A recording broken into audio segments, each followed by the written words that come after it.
प्रथम शिवलिंग कैसे प्रकट हुआ? जिस शिवलिंग की पूजा हम कर रहे हैं, अभिषेक हम कर रहे हैं, वो प्रथम शिवलिंग प्रकट कैसे हुआ, वो भी आज से पुराण के अनुसार हम आपको बताएंगे। और ये बहुत नॉलेज वाली बात है। मैंने हर दिन ही कह रहा हूं, अब तो मुसलमान भाइयों को उनके 90% 99% बच्चों को पता है कुरान में क्या है। क्रिश्चियन भाइयों के बच्चों को 95% पता है कि बाइबल में क्या है, और हमारे बच्चों को न रामायण का पता है ज्यादा, न गीता का पता है ज्यादा, और न महाभारत का और भागवत का पता है। क्यों? हमारा इंटरेस्ट ही नहीं है उसमें, और न माँ बाप का इंटरेस्ट है उन्हें जनाने में। अगर जानेंगे नहीं तो मरने के बाद दुख हम भी पाएंगे और हमारे पितर भी पाएंगे। सबसे बड़ा पहला काम अगर हमको करना है तो अपने धर्म की नॉलेज होनी चाहिए। अगर बेटा हो तो बेटा का क्या धर्म है, पिता हो तो पिता का क्या धर्म है, भाई हो तो भाई का क्या धर्म है, पत्नी हो, माँ हो, बहन हो और बेटी हो, तुम्हारा धर्म क्या है, उस धर्म को जानो और उसके अनुसार कर्म करो। यही तुम्हारा धर्म, तुम्हारे ग्रंथ तुमको सिखाते हैं। तो आज बहुत बड़े, अब शिव जी पे जल चढ़ा गए, अब चढ़ा गए, ओम नमः शिवाय भी बोल गए, सब हो गया, पर पता ही नहीं कि अभिषेक करते क्यों हैं, जल चढ़ाते क्यों हैं, ये शिवलिंग है क्या, क्यों आए पृथ्वी पर।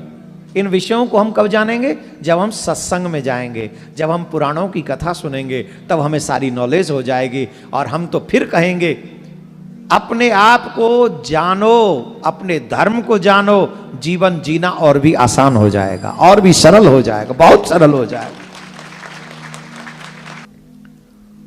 वो पहला शिवलिंग कैसे आया? तो जिस समय शंकर भगवान ने सृष्टि की रचना का मन बनाया, सबसे पहले जब नारायण भगवान क्षीर सागर में शयन कर रहे हैं, ब्रह्मा जी अभी तक सृष्टि की रचना नहीं प्रारंभ की है, तो ब्रह्मा जी एक दिन भ्रमण करते करते करते करते करते करते क्षीर सागर पहुंच गए। और जब क्षीर सागर पहुंचे तो वहां क्षीर सागर में नारायण भगवान शयन कर रहे थे। कैसे दर्शन होते हैं क्षीर सागर में भगवान के? नारायण भगवान के कैसे दर्शन होते हैं? लेटे हुए। तो लेटे हुए थे, तो नारायण भगवान लेटे हुए थे, ब्रह्मा जी पहुंचे, और ब्रह्मा जी ने देखा ये तो खड़े ही नहीं हुए हमको देखकर, ये तो खड़ा होना चाहिए ना, अगर कोई बड़े आए तो बड़े का सत्कार हमको खड़े होकर करना चाहिए। तो ब्रह्मा जी को लगा ये तो खड़े ही नहीं हुए। तो ब्रह्मा जी ने कहा देख सुनो वत्स, ये अच्छा कार्य नहीं तुम्हारा। जब भी हमारे सामने कोई बड़ा व्यक्ति आए, आदरणीय आए, तो हमें खड़े होकर उसका सत्कार करना चाहिए, सम्मान करना चाहिए, और तुम लेटे हुए हो। तो नारायण भगवान ने कहा कौन है बड़ा, कौन है बड़ा?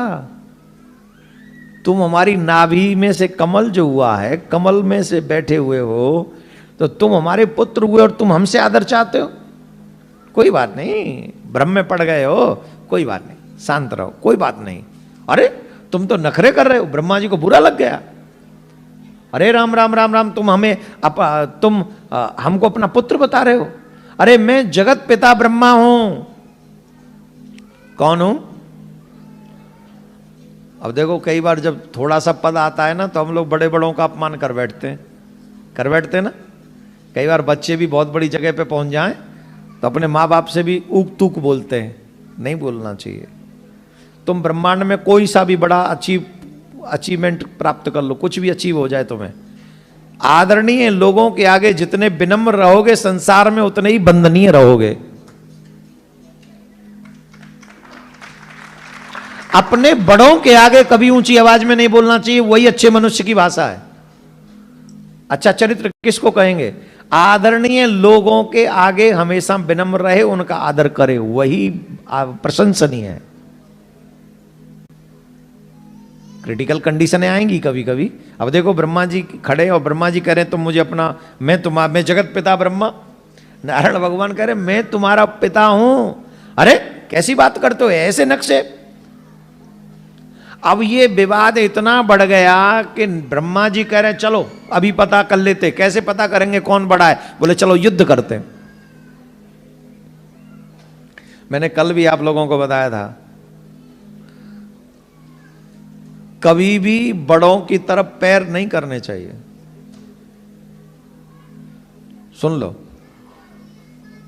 जिधर हमारे बड़े बैठे हों, मम्मी पापा बैठे हों, दादी दादा बैठे हों, नानी नाना बैठे हों, कभी भी पैर के तलवे उनकी तरफ नहीं करने चाहिए। जो पैर के तलवे कर लेता है उनकी तरफ, उनके सारे पुण्य नष्ट हो जाते हैं।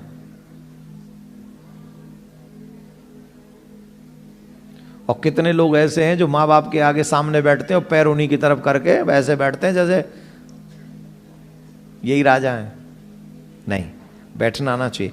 कभी उनके सिराने नहीं बैठना चाहिए, कभी उनकी तरफ पैर करके नहीं बैठना चाहिए। न भगवान की तरफ पैर करे, न गुरु की तरफ पैर करे, और न माँ बाप की तरफ पैर करे। ये अच्छी बात सिखा रहा हूं कि नहीं सिखा रहा हूं? सही बताओ, अच्छी बात सिखा रहा हूं? पर ये अच्छी बात तभी सीखोगे ना जब आओगे। खैर, यहां तो आप सब लोग आ ही रहे हैं, इतनी बड़ी संख्या में आ रहे हैं। इस बार तो आप लोगों ने सारे रिकॉर्ड तोड़ दिए हैं। इससे पता लगता है कि शिव जी से आप बहुत प्यार करते हो। बहुत बहुत साधुवाद है आप सबका, सबका बहुत बहुत साधुवाद। आना भी चाहिए, तभी सनातन आगे बढ़ेगा। मैं फिर आपसे कह रहा हूं, तुम्हारा धर्म बचा तो तुम बचोगे, और अगर तुम्हारा धर्म नहीं बचा तो तुम कहीं के नहीं रहोगे, कहीं के भी नहीं रहोगे। तो अपने धर्म को बचाओ। धर्म को कैसे बचाओगे? अपने संस्कारों से, अपने कर्म से, अच्छे बिहेवियर से। माथे पे तिलक, गले में कंठी, हाथ में कलावा, मुख में भगवान का नाम होना चाहिए, और सत्कर्म करो। ब्रह्मा जी ने कहा कि तुम बड़े हो, हम बड़े हैं, चलो हमसे युद्ध करो, जो युद्ध में जीत जाएगा वो बड़ा। बोले ठीक है चलो करें। ब्रह्मा जी ने कहा पकड़ लो इनको, इनके पास पार्षद वार्षद कुछ नहीं, अपने पार्षदों से कहा लड़ो। और लड़ने के लिए भगवान नारायण बोले चलो अब आज लड़ना ही है तो सिखाई लेते हैं, इनको भी बताते हैं।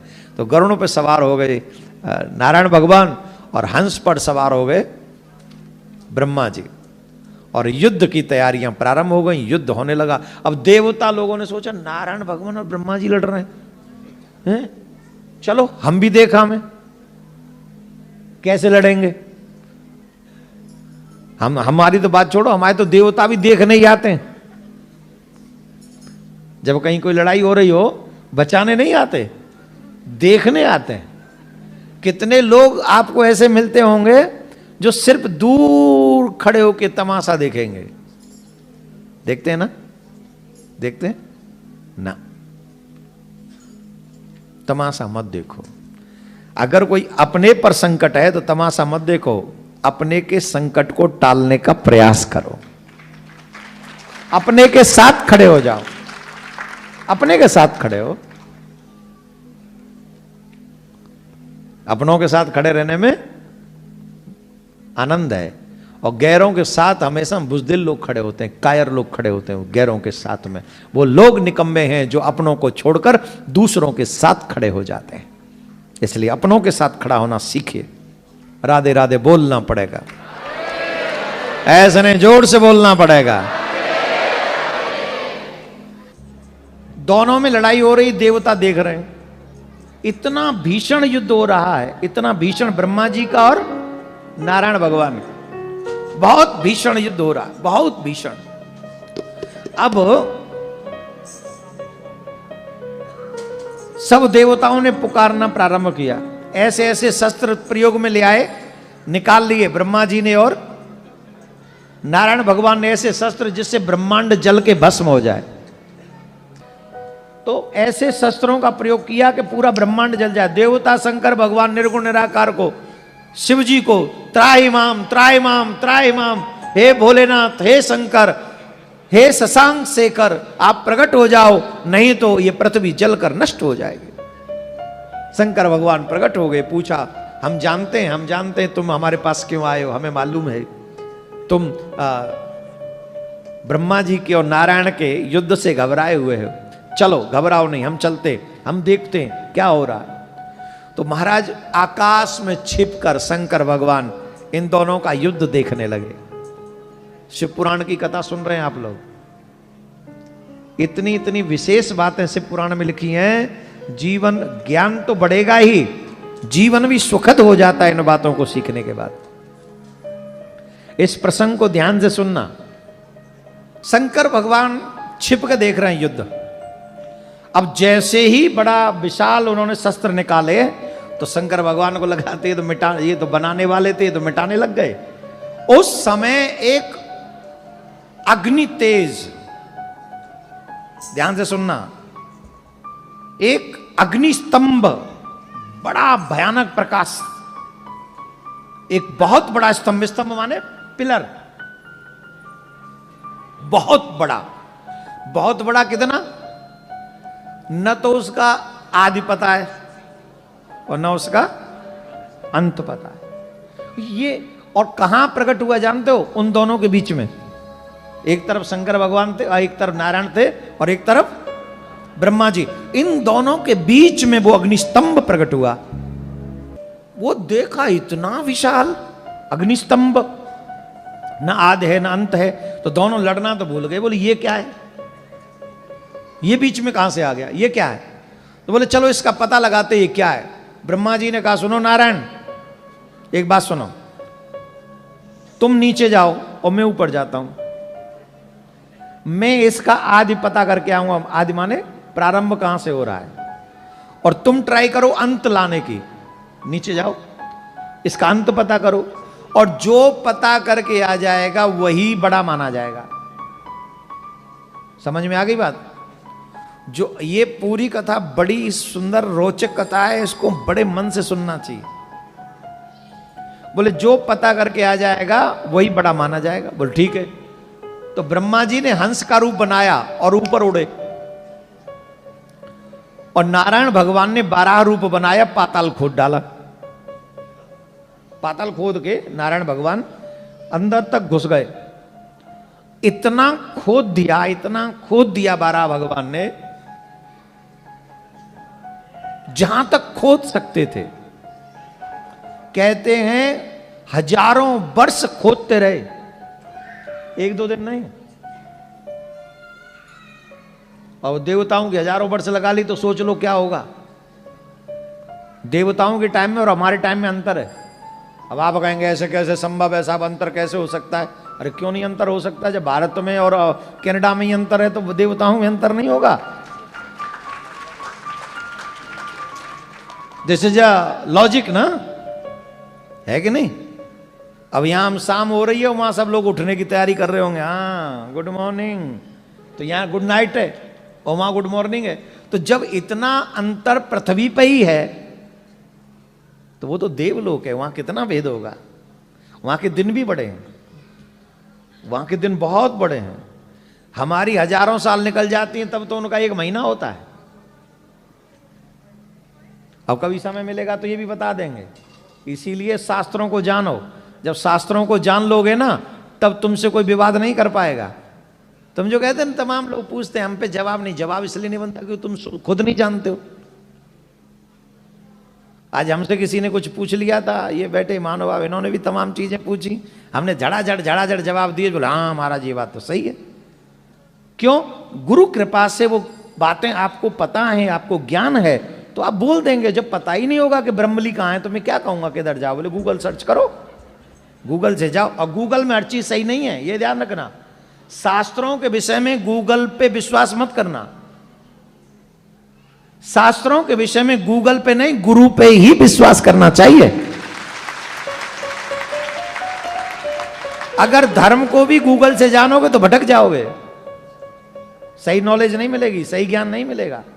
इसलिए अगर चाहते हो कि ज्ञान पक्का हो तो गुरु के ही सानिध्य में बैठो, गूगल का सहारा ले लो बस।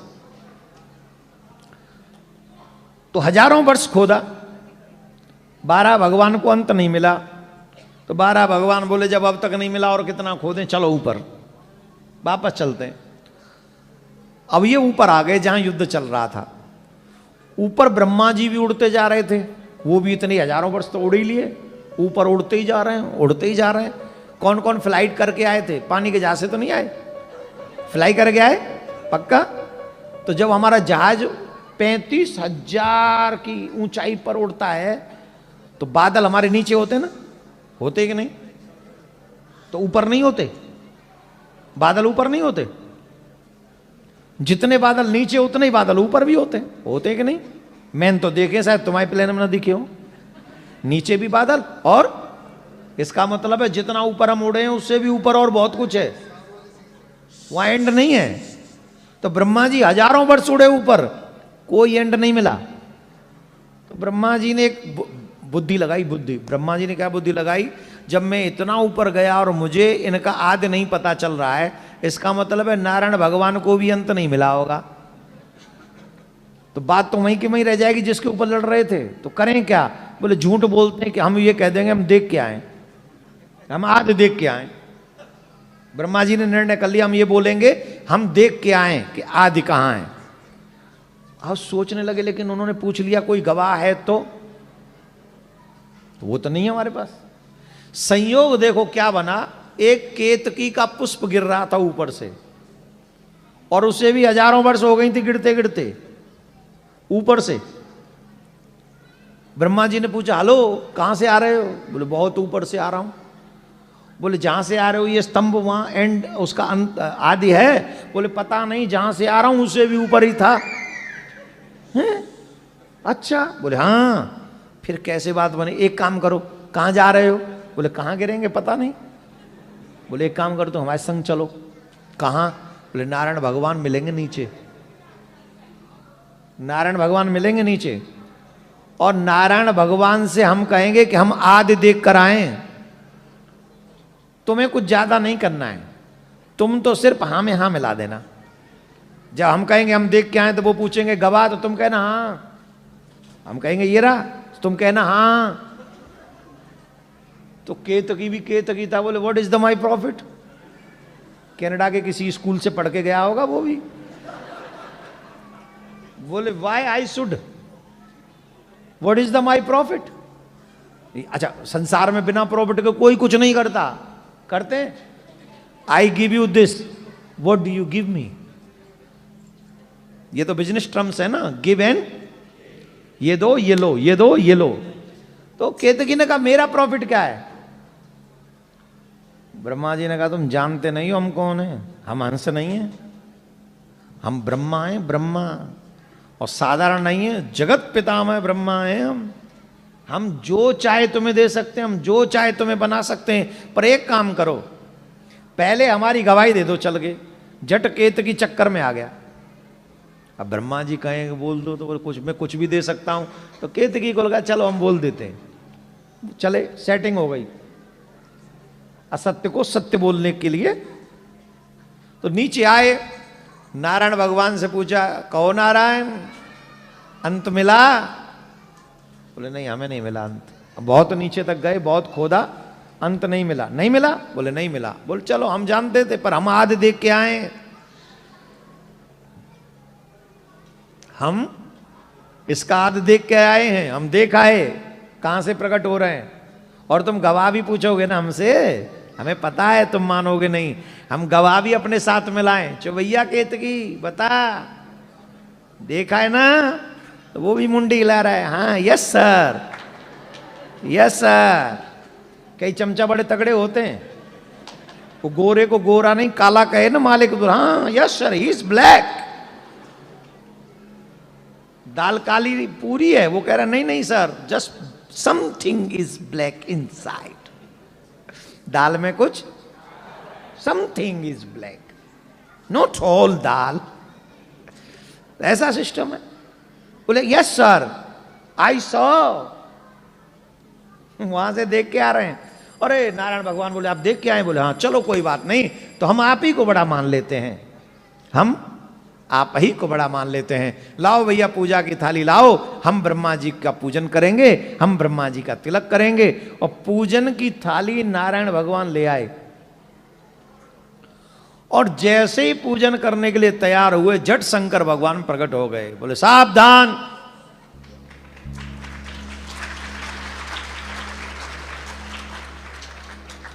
ये मत करना नारायण, रुक जाओ। और भगवान को क्रोध आ रहा था बहुत, शंकर भगवान को। तो भगवान ने भैरव को प्रकट किया और भैरव के हाथ में तलवार पकड़ा दी। बोलिए पकड़ो। बोल जी क्या करना है? बोले ब्रह्मा जी की पूजा करो। क्या करो? किससे? पाजी कृपाण तो सी पढ़ो। और की करना है? बोले पूजा करनी है थे। अब कृपाण से कौन सी पूजा होती भाई? तलवार से कौन सी पूजा? महाराज इससे पहले ब्रह्मा जी के 5 मुख थे।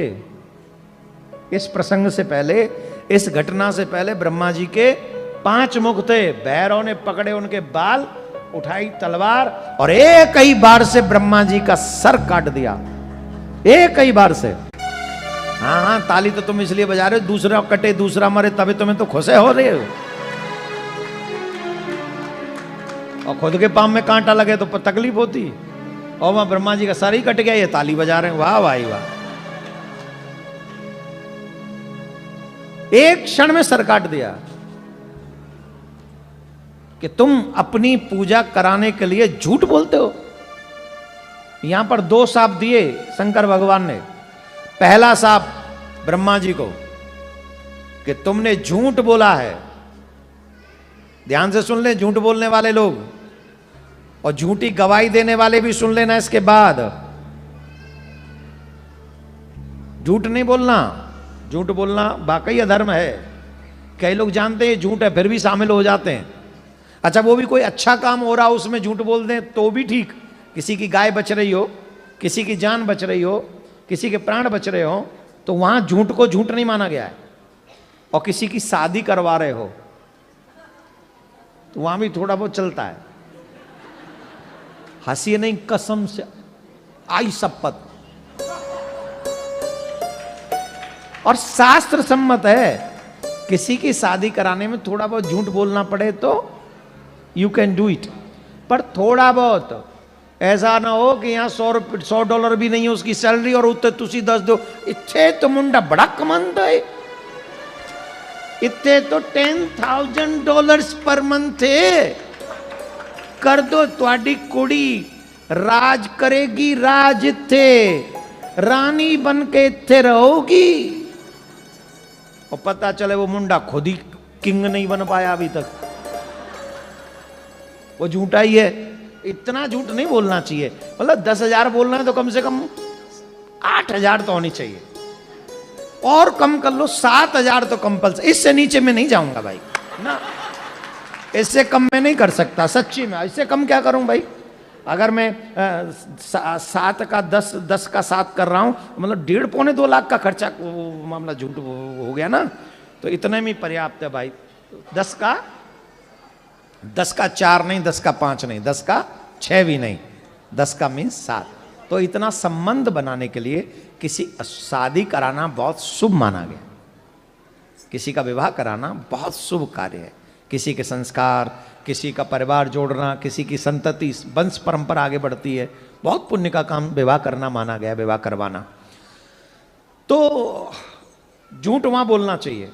कभी थोड़ा बहुत बोलना पड़े तो, वो भी नेसेसरी ना हो तो जरूरी नहीं है। पर ब्रह्मा जी ने तो झूठ बोला अपनी पूजा करवाने के लिए। कई लोग बहुत बड़ा झूठ बोलते हैं अपने आप को स्थापित करने के लिए। ब्रह्मा जी से कहा कि तुमने अपनी पूजा कराने के लिए तुमने झूठ बोला है, हम शाप देते तुम्हें, अब तुम्हारी कहीं पूजा नहीं होगी, पूरी धरती पे तुम्हारी पूजा नहीं होगी। अब बता दो ब्रह्मा जी का कहीं मंदिर हो तो। एक सिर्फ पुष्कर, वो इस घटना से पहले, वो इस घटना से पहले का मंदिर है। वहां पूरी धरती पे एक ही मंदिर है ब्रह्मा जी का, पुष्कर में। इसके बाद कोई मंदिर नहीं है। और तुम्हारी हिंदू सभा इतना बड़ा मंदिर है, ये बताओ इसमें ब्रह्मा जी कहीं बैठे हैं? और ये ब्रह्मा जी बैठा लिए ना तो ये मंदिर नहीं चले। कसम से, मजाक नहीं कर रहे हैं। वो शंकर जी के कोप से कौन बचाएगा? कौन बचाएगा बोलो? शास्त्रों में अकेले एक ऐसे देवता हैं जो सृष्टि के रचयिता हैं, हमें और आपको बनाने वाले हैं, पर उनकी पूजा नहीं होगी। क्यों नहीं होगी? अपनी पूजा कराने के चक्कर में उन्होंने भगवान से झूठ बोला, इसलिए नहीं, तुम्हारी पूजा नहीं होगी, साफ दे दिया। और केतकी पुष्प, ये कौन था जानते हो? ये केतकी शंकर भगवान की जटाओं में था। जब भगवान छिप के देख रहे थे ना युद्ध, तो उस समय ये केतकी पुष्प जो था भगवान की जटाओं में था, और भगवान की जटाओं में था तो भगवान जब इनके युद्ध को देख रहे थे तो मुस्कुरा रहे थे कि कौन बड़ा के चक्कर में लड़ रहे हैं। भगवान मुस्कुराए, और जब मुस्कुराए तो भगवान के सिर से वो गिर गई, वो केतकी का पुष्प गिर गया। अब केतकी का पुष्प गिरा तो अब क्या कह रहे, झूठ बोला उन्होंने, उसने भी झूठ बोला। तो जानते हो क्या कहा भगवान ने, शंकर भगवान ने, आज के बाद मैं तुम्हें अपनी पूजा में स्वीकार नहीं करूंगा।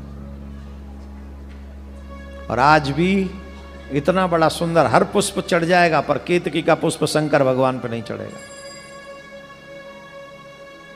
झूठ बोलने की कितनी बड़ी सजा है। और आज व्यक्ति बात बात पे झूठ बोलता है। अब मुझे नहीं पता, लेकिन यहां के बच्चे झूठ नहीं बोलते, ये बहुत अच्छी बात है। बूढ़े झूठ बोलते हैं, यहां के बच्चे नहीं बोलते। सच बोलो ईमानदारी से, बच्चे इतने प्योर हैं यहाँ के, इतने प्योर हैं कि वो अगर मम्मी पापा भी कुछ बात, जैसे हम लोग दिल्ली विल्ली और पंजाब के और हम जैसे लोग तो थोड़ा सा बढ़ा चढ़ा के भी करते हैं ना बात, इत्थे नहीं तुसी इत्थे, ये नहीं करना। तो बच्चे को पता है कि ये बात सही नहीं है, पापा वो तो बोल देता, पापा हुण की कर रहे हो तुसी ना दसो, मैं तो जा रहा, उठ के चला जाता है। क्यों? वो प्योर है ना, यहाँ का बच्चा पानी यहाँ का पी रहा है ना, तो प्योर है। जोर से बजा लो, ये बात तो अच्छी बोली मैंने। और ये बात मेरे भारत के बच्चों में कम है, ये बात मैं यहां से एक्सेप्ट कर रहा हूं। क्या मुंडी हिला रहे हो? मैं आप खुद ही एक्सेप्ट कर रहा हूं। तो हमारे भारत के बच्चों को तुम ले आओ तो तुम्हें कनाडा में रह के बेच के चला जाए, तो तुम यहीं रह रहे हो, बस उसको 5-6 महीने होने चाहिए यहां, गोलमाल करके निकल जाएगा यहां से। यहां के हैंडल करने नहीं पाएंगे आप लोग उसको। क्यों? वो उतनी सीख के आता है वहां से। लेकिन झूठ किसी के भी मतलब का नहीं है। मैं झूठ बोलूंगा तो कल मैं भी गलत हूं, और भगवान की दृष्टि में मैं गलत ही रहूंगा, झूठ बोलने वाला। केतकी से कहा तुम मेरी पूजा में स्वीकार नहीं होगे, और नारायण भगवान पे शंकर भगवान बड़े प्रसन्न हुए। नारायण भगवान से बड़े प्रसन्न हुए शंकर भगवान, बहुत। और उन्होंने कहा नारायण मैं तुमसे बहुत प्रसन्न हूं। ब्रह्मा जी ने झूठ बोला पर तुमने कोई झूठ नहीं बोला, तुमने सत्य का साथ दिया और तुमने ब्रह्मा को स्वीकार कर लिया। मैं तुमसे बड़ा प्रसन्न हूं। और शंकर भगवान कह रहे हैं जैसे जैसे मेरी पूजा होगी वैसे वैसे तुम्हारी भी पूजा होगी।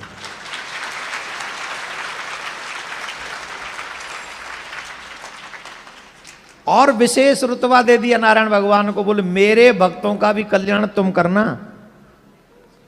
और जो तुम्हारे भक्त होंगे उनका कल्याण करने की गारंटी मैं लेता हूं।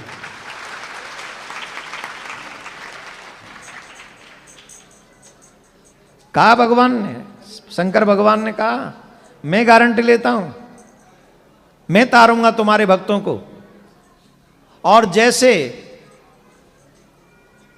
निर्गुण और सगुण दोनों रूप में मेरी पूजा होती है वैसी तुम्हारी भी होगी। शिवलिंग और शिव जी की मूर्ति में भगवान की पूजा होती है, शालिग्राम और मूर्ति में नारायण की पूजा होती है।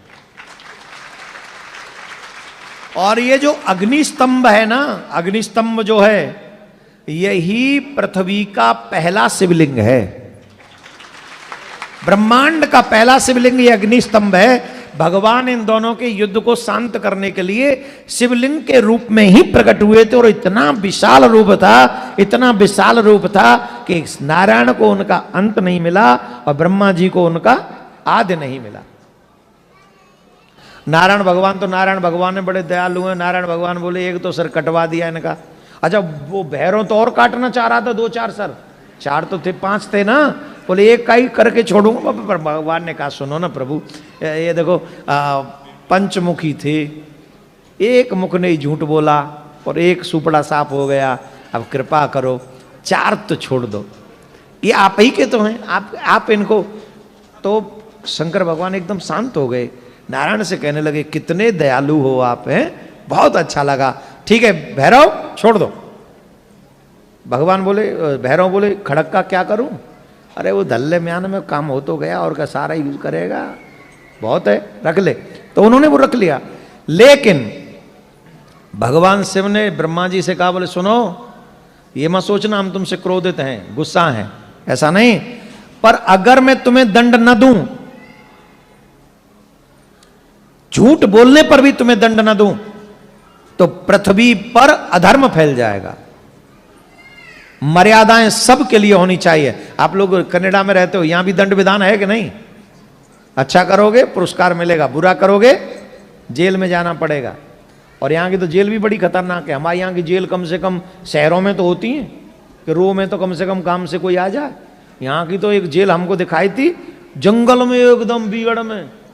अरे बाबा वहाँ तो रो तो कुत्ता भी ना सुने, बड़ा बुरा ना। यहाँ कुछ ऐसा मत करना बेटा, यहाँ तो चुपचाप भजन करो, निकल लो डॉलर वॉलर कमा के। यहाँ फालतू की बात नहीं यहाँ करने की।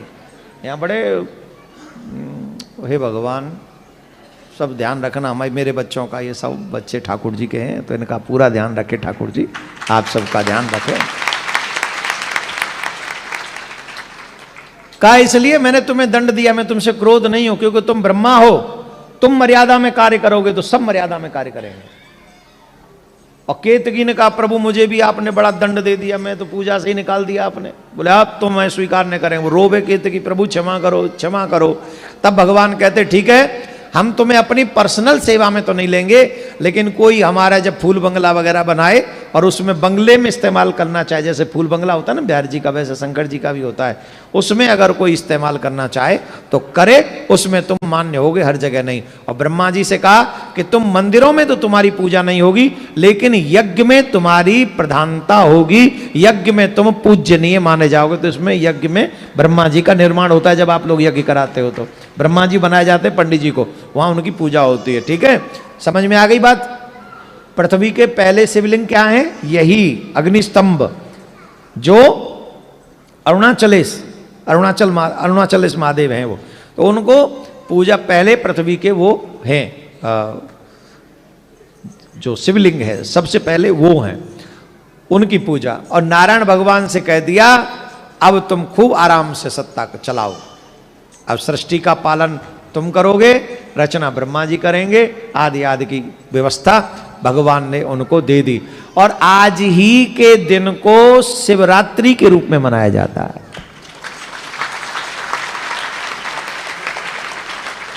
जिस दिन शिवरात्रि होती है ना, शिवरात्रि के दिन ही वो प्रथम शिवलिंग प्रकट हुआ था। और इस दिन को शंकर भगवान ने कहा यह विशेष दिन होगा, और जो भी आज के दिन निरहार रहकर मेरे ऊपर पुष्प चढ़ाएगा, बेलपत्र चढ़ाएगा, जल चढ़ाएगा, व्रत करेगा, उसे अनेक अनेक वाजपेयी यज्ञों का फल मिल जाएगा, और वो अंत में मेरे धाम में पहुंचेगा, मैं उसका कल्याण करूंगा। एक और बहुत बड़ा फल है, जो मात्र शिवरात्रि का व्रत करता है और 12 श्रावण, हर एक महीने में शिवरात्रि पड़ती है ना, तो अगर 12 शिवरात्रि ना रहता हो, शिवरात्रि का व्रत रखता हो, तो एक शिवरात्रि के व्रत में ही उसे 12 शिवरात्रि का फल मिल जाता है। इतना श्रेष्ठ है।